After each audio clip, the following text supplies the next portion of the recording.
In this video, I'll explain how to really change your posture. I know how because I've actually done it. There are so many variations of the 3 helpful tips for improving your posture from guys that look like, and have always looked like, this. It's kind of infuriating. They prescribe like 3 generic shoulder exercises, a couple of stretches, and say doing that 15 minutes a day is going to change your posture. They're lying. They're probably well-intentioned, but they're lying. They're making this video because it will make a nice thumbnail and people will click on it, and that's how they make a living. Instead, I'm going to tell you the truth, and you're probably not going to like it. To really change your posture, I would say the first and most important step is to change the way you think about posture. Forget posture braces, forget just do this one tip, this one exercises, forget all that nonsense. If it was that easy, we'd all be out here looking like Greek gods. Changing your posture is not what you expect. It's something new. It has its own challenges. It's just a different way entirely of approaching this problem. But most importantly, and despite what some other people might say, it is actually possible. It's something that you can do. And in this video, I'm going to share the most important things that I've learned on my journey. Okay, a little context first. I developed poor posture mainly over the course of my teenage years. A combination of growing rapidly, physical inactivity, and bullying took what was flawed but functional enough posture to outright terrible posture. This not only felt and looked awful, but so much of communication is non-verbal. The body is the first thing people see when they look at you. I looked afraid, awkward, self-conscious, and that was honestly just a pretty accurate reflection of how I actually felt. I also loved movement, but I moved terribly. This posture made it nearly impossible to do anything well. I looked awkward, gangly, uncoordinated, amateurish in all of my movements. I took my posture, which is just my normal me, the way I held my body, into all my movements, and you can see that. It just didn't work well at all. On top of that, and almost definitely because of that, I developed chronic pain. I would have put an NFL team to shame. You name it, I had it. Heads, knees, shoulders, toes.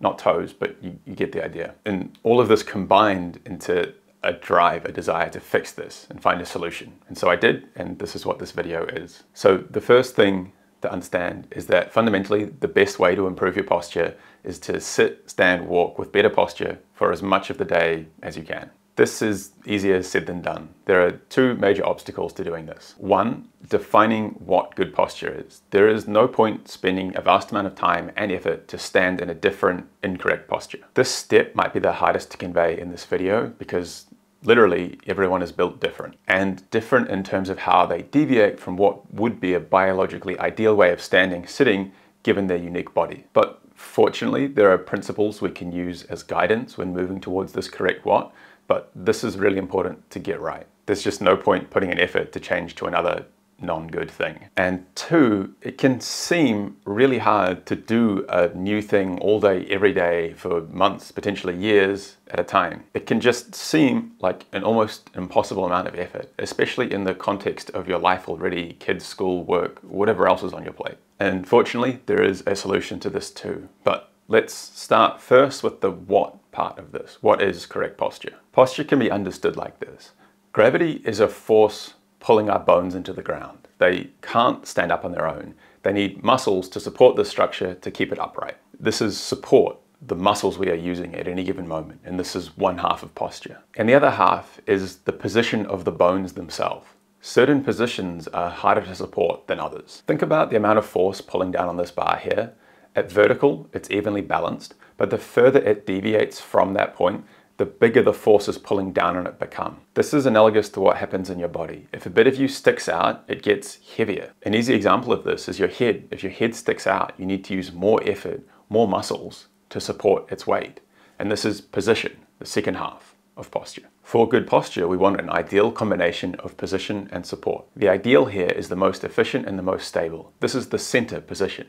And this is center in a lot of different dimensions, but for simplicity, we're just going to focus on the front and side view. So stand in front of a mirror or camera, and all of your major joint centers, apart from your ankle, which should be further back, should all line up on top of each other. So this means knees, hips, shoulders, and ear should all be neatly stacked up on top of each other with the ankle sitting slightly back. Now, typical deviations from this almost all start with the ankle joint center being too far forward, basically lining up with or being in front of the other joint centers, putting the overall weight or center of gravity of the person back towards their heels. This might seem trivial, but it's actually just crazy important. With our ankle joint center here and our body weight back, the other pieces cannot stack up properly. And so people from here will end up with the knee, head, hip, shoulder joint centers being forward or back in different configurations. And what we want is just things nicely on top of each other, a simple ideal. And this is really just about minimizing the effects of gravity, being as efficient as possible, stacking things neatly on top of each other. Now, this also includes the weight of the rib cage and the abdomen. These also have a weight that's heavy that needs to be balanced. Putting the weight of the chest in the right place is especially important, in particular for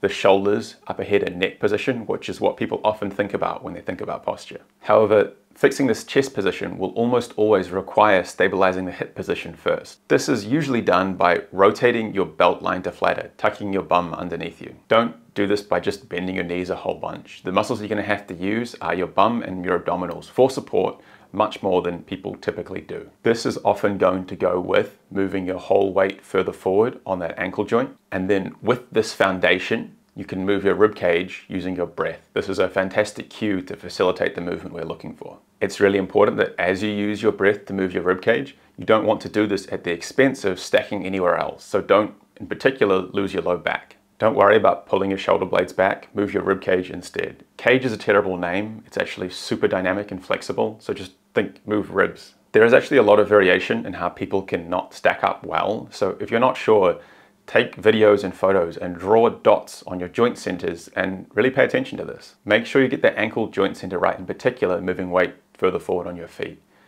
Don't just do this quickly. Stand in front of a mirror for like a non-trivial amount of time. The same principles apply in sitting, but they'll look a little bit different with the hip joint inflection. We still want to stack the joints in our upper body, like a banana is not stacked. This is not stacked. Stacked is stacked. Also, before you sit down, squeeze your glutes together so they form kind of a cushion underneath you, rather than letting them squish and spread apart when you sit down. This is going to help support against your hip flexors a little bit. From the front view, we find center by making our torso into a capital I position, which means flat, even shoulders, head, neck, spine, with hips, knees, and feet all stacked neatly underneath it. Kind of like something you'd see on an anatomy poster. So then with ideally all the joints facing forward, knees forward, feet forward, elbow pits even forward. This is again not easily simplified and is going to require some intensive mirroring. If you find this hard to do in a mirror, take a picture and put it in paint and spend time drawing dots on your joint centers and lines between them. Just make sure these line up, like your knees need to be underneath your hips, down to your feet, and these need to be straight lines, not lines coming in on angles. One of the hardest things about this is getting your spine straight. Something that can help you here is putting a string in your mouth with a weight on the bottom. This can act as like a vertical plumb line that you can line up around. This string should end up directly between your legs. Make sure your head is centered as you're doing this as well. In terms of the spine, people are most unstable at the belly button level, the waist level on the spine, and most people will either need to rock or glide 1 to 2 centimeters right or left at this part of the body. So to make these changes, you're going to have to use different muscles to support this position, different to what you normally use. In particular, you're going to need to use one lat more than the other. For right-handers, this is often going to be the left lat, in particular if that left shoulder sits high, but not necessarily. Advantage the lat on this side by making sure the elbow pit is facing forward and tight into your body and pulling back and down with it. In sitting, the same rules apply as standing. We're looking for a central, balanced, evenly supported shape. This means a nice, straight, symmetrical spine with hips underneath knees and knees underneath hips, everything lining up in a nice capital I shape.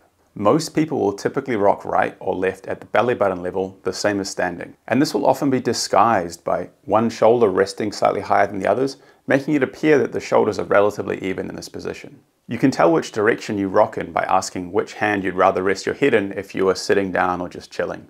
And for most people watching, this tends to be the left hand, meaning people more often than not tend to rock left at this belly button level.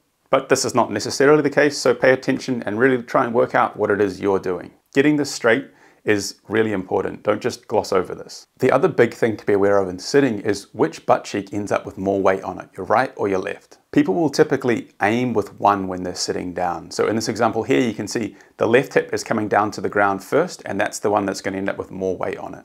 To even this out, just pick up whichever leg is heavier and shuffle it forward an inch or so on the seat. This will even out the weight between the glutes. The side with more weight will often be the one that people rock towards, although not necessarily. So for a lot of the viewers out there, that could well be your left glute. Don't forget to squeeze those glutes underneath you as you sit down in them as well. You can still lean on things for support if you're tired. Like for instance, you can lean on a table. But if you are, don't just do it with the same exact pattern. So if you tend to rock left, don't always rock left with the left arm resting on the table. If you're leaning back on a chair, don't just round the low back into the chair. Try and move back with a relatively neutral spine. This right to left balance may not be as glamorous, but it is just as important as this forward to back balance and posture. Please don't just skip over it. And it's worth mentioning at this point that the goal is not to sit in a perfectly rigid, exactly static position all day long.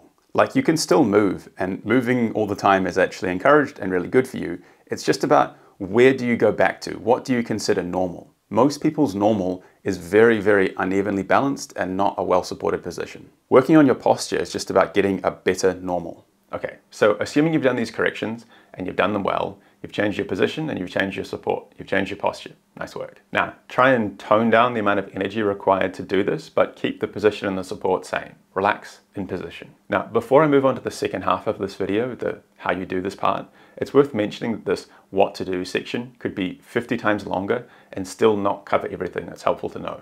To that end, I'm working on an ebook covering this in significantly more detail.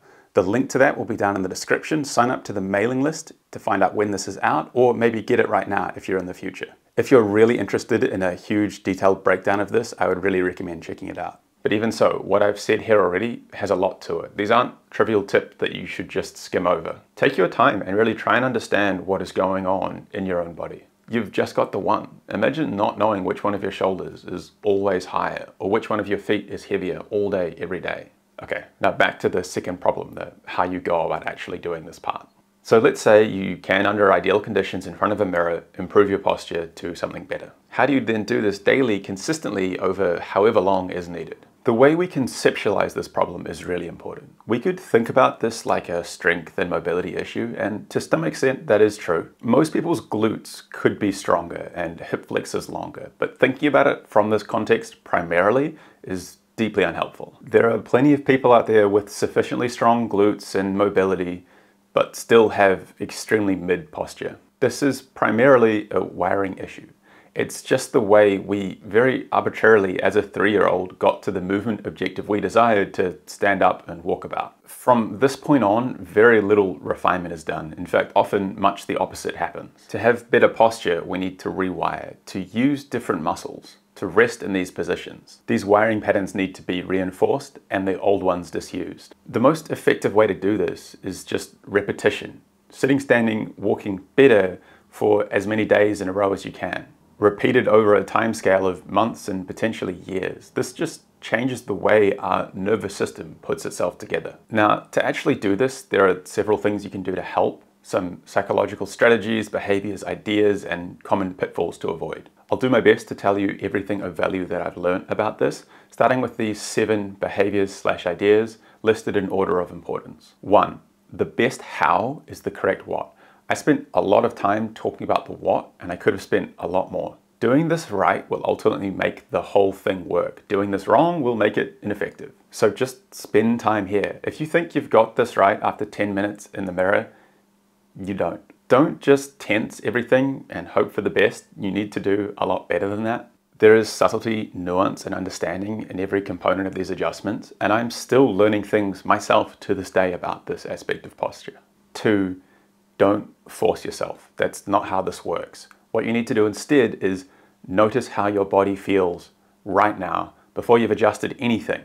Get genuinely really curious about it moment to moment. Our current body position often doesn't feel great. That's perhaps why you're watching this video. It's easy to take this information for granted, but this is a gift. This information is there for a reason. Pay attention to one area of your body at a time. Your low back, your shoulders, your neck, your spine. How do they feel? Do you feel compression, tightness, achiness? Maybe you can't breathe well. Just let yourself feel this. It's extremely useful. Most people's default positions are actually much, much more uncomfortable than they're consciously aware of. This is our body's communication, and listening to this is a fantastic motivation to inspire moment-to-moment change. Okay, now adjust your posture. How does your body feel now, assuming you've done this well, relative to before? What you'll probably notice is that you feel better, less achy, more upright, able to breathe better. Maybe your shoulders are less sore. Hell, maybe even you feel happier and more confident. This new position likely will feel good, and if it doesn't, you could be doing it wrong, but this is really helpful. Change fundamentally is about having something bad to move away from and something good to move towards. Often, all we have to do is just notice our badness. Smokers often quit smoking when they're able to become conscious of the fact that smoking doesn't taste that great. You can quit your previous position when you notice it feels bad and the new one feels better. I really don't recommend forcing things, but rather noticing how you feel right now. 3, integrate these changes and adjustments into existing habits. So, for instance, when you're lining up anywhere at the supermarket, whatever, notice how you feel and then adjust your position. When you brush your teeth, notice, then stand better. Link these adjustments to existing habits. Use your tendency to put things on autopilot to your advantage. 4, put aside time every day to practice posture like a skill. Like, imagine you're trying to learn guitar or whatever. You just need to sit down and practice. This looks like standing in front of a mirror for, 5-10 minutes a day, just working on the things we've talked about in this video. Adjust the center position and relax in position and try and maintain that. You can also practice doing this with your eyes closed, relying on your physiological sensations and then seeing when you open your eyes if you did it as well as you thought you did. Out in the real world, we don't have mirrors, so learning to know what it feels like to be in a different position is really important. Try doing this as quickly as possible in a single breath. Try doing this on one foot and then the other. The same rules here for capital I still apply to making sure your shoulders, hips, spine, etc. are all square. This is not standing well, this is a lot better. 5, get a posture buddy, your friend, coworker, partner, whoever who is prepared to call you out 24/7 for your own benefit. Don't get them to force you to try and change. Get them to try and draw attention to your sensations, your body sensations at any given moment and how you're feeling, and then adjust. If you picked your partner on this one, good luck. 6, doing a variety of different physical activities that challenge your ability to move. Whatever it is you're bad at, whether it be yoga, rock climbing, swimming, pick that. The worse you are at something, the better. Pay attention to how these activities feel, where you're positioning your body, what your support is. There's so much to learn in stuff that we can't do about our own body. 7, stretching relevant tight muscles and strengthening relevant weak ones can help, but only help. It is not a method in of itself. Try strengthening your glutes, abs, and thoracic spine, as well as your weaker lat. Try stretching your hip flexors and pec minors. These are some of the most common problem areas for most people. Nice. There are also 3 psychological factors that will heavily influence your success in these endeavors. Having the right attitude, motivation, and attentional capacity. In terms of motivation, the stronger the better. So I often find that negative affect is a really helpful tool here. If your body feels bad moment to moment, drawing your attention to that can be a really helpful tool for inspiring moment-to-moment change. If you are, however, pre-25 and currently impervious to physical discomfort, finding something that's going to work for you long-term is a really good idea. Something like your sports performance or your appearance or just future-proofing your body can be a really good motivation. Because ultimately, this is a process, not an event. And if you're not willing to put the time in over a long period of time, nothing's going to happen. In terms of attitude, adopting a harsh, critical, self-judgmental kind of big brother style thing is not going to work. It's just going to burn you out. Definitely speaking from experience on this one. You want to try and develop a positive attitude, one of compassion and self-interest, and derive pleasure from drawing attention to your own body and position in space, because it's something you're going to have to spend quite a bit of time doing. In terms of attentional capacity, kind of obviously, this process requires a lot of it. So if right now, at this very moment, you're struggling to pay attention, yearning to watch a reel or check your phone, you may find this hard. I recommend engaging in some kind of meditative practice, whether that be literal meditation or yoga, tai chi, whatever, I don't know. But just working on this skill itself can really pay dividends. Okay, lastly, 2 common pitfalls that don't neatly fit into the other categories. 1, changing your posture might feel really fucking weird. It's just really different to what you normally do, and you might feel physically uncomfortable in space, especially if you have a tendency to be neurotic or socially anxious. Just try being aware of this, I guess, and not beating yourself up too much about this. You'll get used to it. Related to this, some people around you may not be the most supportive and say things like, "What are you doing? You look weird." 1, they don't have your best interest at heart, so it's probably safe to ignore them. But 2, most people won't notice anyway, so don't stress. 2, changing your posture can at times be a little energy demanding. It's probably more energy demanding than doing nothing. You just need to be aware of your capacity and adjust how much work you're doing relative to the other demands in your life at any given moment. Burning out really isn't a long-term solution. This is a process, not an event. Diet and lifestyle are two of the biggest influential factors here. So if you eat like trash and never sleep, good luck. And truth be told, in all these areas, you're probably going to have to work on more than just your posture to succeed. In fact, honestly, through the second half, that's just a recurring common theme. These are life skills. So if you're struggling with anyone in particular, try identifying what that is and getting help with it. So whether that's through a book or a friend or a therapist or whatever, but that's just going to make your life generally better anyway. So it's a good idea to do it. So there were quite a few ideas in there. So let me summarize this into a nice, easy takeaway list. The best how is the correct what. Sit and stand better as much of the time as you can. Don't force things. Notice how your body feels right now instead. Practice these skills specifically. Challenge yourself movement-wise. Get a posture buddy. Stretch and strengthen, have the right attitude, motivation, and attentional capacity, and avoid common pitfalls by feeling willingly weird and managing your energy appropriately. Okay, so that's how to change your posture. Just try and relax, take this one day at a time, you got this. But am I perfect? Have I finished? Is my posture perfect all the time now?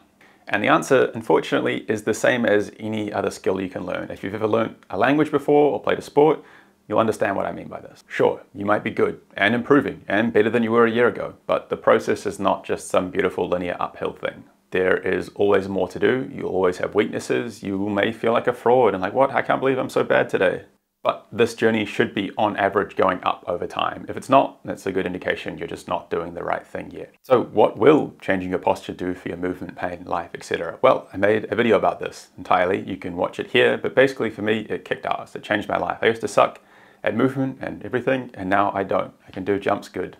Now, can anyone do this? And the answer to this depends really on what you brought to the table beforehand. Some people will just find this easier. The younger you are, perhaps, or the more physical activities and body awareness you have, these things can make it easier, but not necessarily. With that said, I've seen, sedentary 85-year-olds improve things. That's the metric here that matters. But with that said, I do think it's important to assess where you're at and try and set realistic, achievable, possible goals that's ultimately going to help you feel better about the process and probably be more likely to succeed. It's also just important to recognize where your biggest challenges will be for you as an individual, having that self-awareness to know, oh, this is going to be the major obstacle for me, because it's not going to be the same for everyone. But also help just try your best. You're stuck in this body anyway. Why not try and improve given your unique set of limitations and challenges?